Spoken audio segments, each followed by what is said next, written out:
So earlier this week, Nintendo held their final Nintendo Direct Mini partner presentation for 2020. And as we all know, it was a big surprise. It was pretty darned great. I think a lot of people seem to feel like this was probably the best of the four that they did. I absolutely feel that way. You guys know I'm a big No More Heroes fan, so that just blew my mind. And I spent a bunch of time on my last video talking about the show, and then of course also talking about the No More Heroes stuff. But there was another big thing that really kind of came out of that partner presentation. A lot of us have talked about this already, and it was the reveal of two more games coming to the Nintendo Switch, third-party developed and published games that are going to be running via a cloud streaming service. Of course, we're talking about Hitman 3 and Control. And this is a big deal. As far as we know, this is the third or maybe fourth game to be made available on the Nintendo Switch that is not a game that you purchase physically on a cartridge or a game that you download from the eShop and actually install onto your Nintendo Switch. This is something that actually runs from the cloud. Basically, we know that Microsoft has a cloud service. Sony has dabbled in like their Gaikai streaming thing in the past, and I think they even do still do that, although I'm not familiar with it and don't use it. And then, of course, the big thing over the last year or so was the introduction of Google Stadia.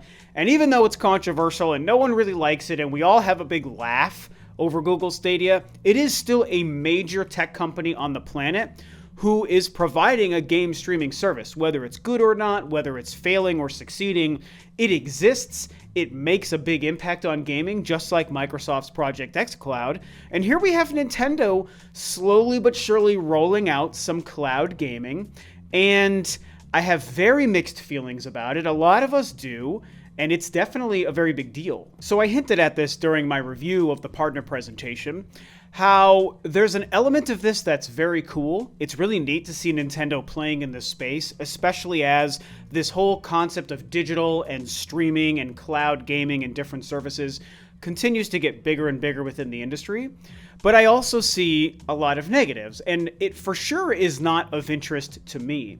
So, there's kind of two angles that I can approach this from. One is the objective outsider's opinion of what is this? Is it good? Does it mean positive things for the future? And the other is just my personal opinion as a gamer and as the individual that I am, as Rob, the fact that it's not very interesting to me, right? So it's important to note that there are two, or I should say multiple different ways that any one person can come at this concept. Sticking with my personal opinion for just a couple of minutes, I do want to reiterate what I said during my review of the show and what I felt as I watched the show and saw these reveals and announcements.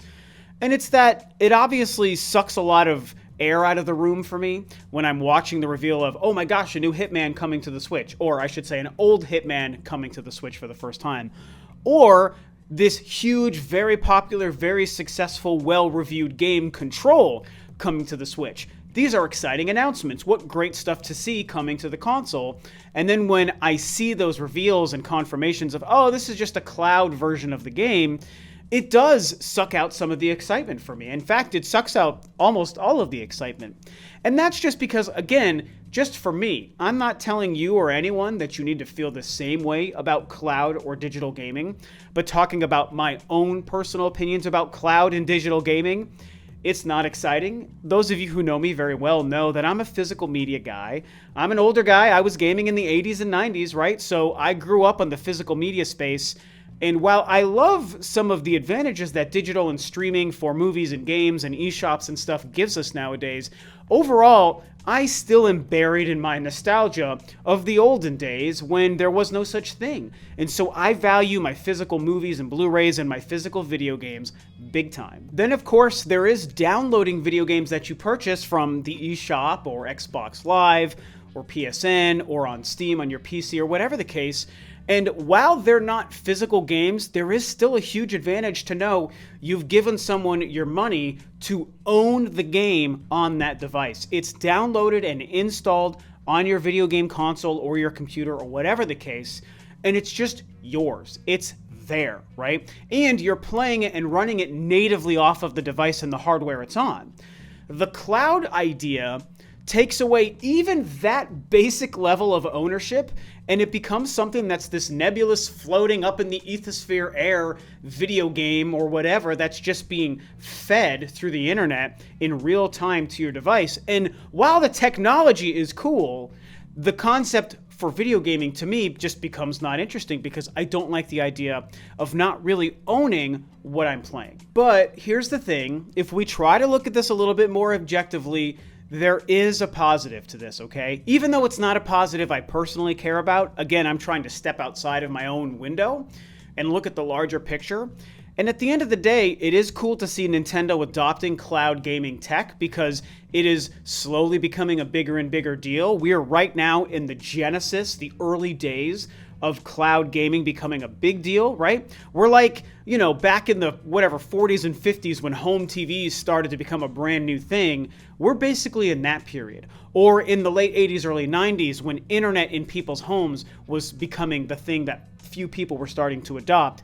That's where we are with cloud gaming, having services like Google Stadia and Project xCloud. And in 20, 30, 50 years, cloud gaming is probably going to become the norm and something we can do so simply and easily that this will be considered like the very ancient retro early days of cloud gaming. And so for Nintendo as one of the three main console players in the industry to slowly be dabbling in this idea, it is a big deal, you guys, because it means that Nintendo clearly sees an advantage to it, and I'm sure they're going to be willing to do more and more of it in the future. In fact, they may eventually, possibly next gen, they may eventually launch their own Nintendo cloud gaming streaming service. In fact, I almost damn near guarantee that they're going to do that.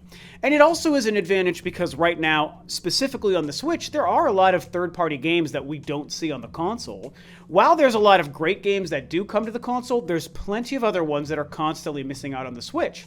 And it seems like this is a way that Nintendo and other companies are comfortable bringing games over to the Switch, like Resident Evil 7, which was the first game to do this a couple of years ago, and now with Hitman and Control, you know, we apparently aren't going to get a Resident Evil 7 or a Control release on the Switch, but you can play a cloud-streamed version on your console. So it's not running off of the Switch hardware per se, it's running off the cloud and streamed to your device, and like, I don't know, even though to me it's not a real game when you're gaming that way, it is a way to play these games on the console, and considering there's no other option, at the end of the day, it's maybe fair to say it's better to have a game playable than to not have it playable. It's better to be able to play Control or Hitman than to not play Control or Hitman on your Switch. Like, even if the way you're doing it is not exciting, at the end of the day, more games is always a better thing, so I obviously do see an advantage from that perspective. Of course, with cloud streaming gaming, there's a lot of risks and a lot of room for error that happens because it is solely internet-based. Like, you have to have perfect internet, perfect data, everything operating, you know, on all cylinders at all times to make sure your game experience is perfect, to make sure it doesn't lag, to make sure that nothing crashes, that it looks okay, maybe the quality of the visuals like fluctuate based on your internet connection at any given time. Also, with something like the Switch, which you take out and about, it makes it basically impossible to play anywhere you're not on Wi-Fi. And so that really sucks because it means you can't even just play it by not connecting to the internet. You have to be connected to the internet. And we all know there's problems and worries about button lag on these services anyway, and so that becomes another big problem with the idea of these cloud games on the Switch. Now, Control is already available on the Nintendo Switch. There's a demo of the first couple of minutes or first stage or whatever that you can download for free, and then you can purchase the full game for $40, I believe is the price, after you complete that if you want to, which is definitely very cool.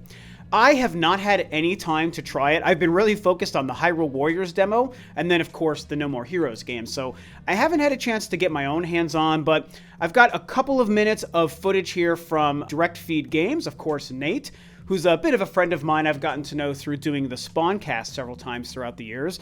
Really good guy with a great channel that shares this kind of footage, and this is just a quick clip of some of what he's shared. And you can see that in a lot of ways, it looks pretty good, and it seems to run fairly smooth, so that's very cool. But I've also seen a lot of reports from people who have played it who said it's not very good. They say it looks like crap, it runs like crap, it plays like crap. So I'm only giving you secondhand accounts of just random people and other YouTubers who I know on Twitter. And then you've seen some of this footage here from Nate, which you can go check out the full clip he's got. I'm going to link it below for you guys to definitely please go watch that. And, you know, that's the big conversation, right? How high quality is a cloud streamed game on the Switch going to look? Well, we've got some evidence here with Control. While I think it looks good in a lot of respects, it also very clearly looks fairly blurry and not quite up to par with other versions. You would think they might be able to get it to look even better. As somebody who's played like Wolfenstein on the Switch and Mortal Kombat 11 on the Switch, yes, you can see massive graphical differences, but in a lot of ways, they still run and perform and look pretty good. Control, to me, looks like it's falling in that same camp. But other people definitely want and demand and expect even better than what it seems like Control is giving us. So that continues to put the whole conversation of cloud gaming on the Switch up for debate. Now, there's also rumors out there about data miners discovering that Resident Evil 3 Remake also potentially might be coming to the Switch via the cloud gaming thing. And so there's a really good chance that this is just going to continue to steamroll, and maybe more and more high-profile third-party games will be coming to the Switch via whatever cloud service they're using, as opposed to just releasing them physically or even for download on the eShop. And so I guess I just have to continue to be mixed about it, you know, here at the end if I was to summarize my opinions and my feelings. Obviously, I see the advantages. I like seeing the Nintendo Switch adopting this tech. I think it's good to allow games to be playable that otherwise aren't playable on the Switch. And it does potentially speak very well for the future of Nintendo and their cloud service and the Switch's library and even potentially their next-gen console. But I also can't help but feel less and less excited because a cloud-streamed game of any kind on any device just doesn't get me excited. It doesn't make me hop out of bed and say, oh my god, I can't wait to play these cloud games today on my Switch or whatever other device. It's just not interesting to me right now. In 20 years, it's going to be a different landscape. Maybe my opinion will change. But right now, in 2020, it's not interesting to me. So Control, which is a game I otherwise would have purchased on the Switch, or if a Resident Evil 3 Remake comes to the Switch that I also would double dip and want to buy on the Switch, I'm not going to be playing these games if they're cloud games. Like, I'm going to try the free Control demo just to get my hands on, but I'm not going to buy the game for $40 because what am I buying? I'm buying the privilege to stream it for as long as they provide streaming of the game. What garbage. What complete nonsense. And same with Resident Evil 3. Granted, I already played and beat it on my PlayStation 4, but I would like to see what it's like on the Switch and probably buy it again on the Switch if it came out that way. But not cloud streaming. It just has no value or interest to me right now. So it's a tricky scenario, but these are some of my thoughts and opinions. It's a new territory we're seeing Nintendo start to tread, and it's a good time for them to do it where, like I said, Stadia and xCloud and other things are just becoming bigger and bigger deals. So in the next 10 to 20 years, this might start to become a bit more of a norm and a standard even for a lot of games and consoles.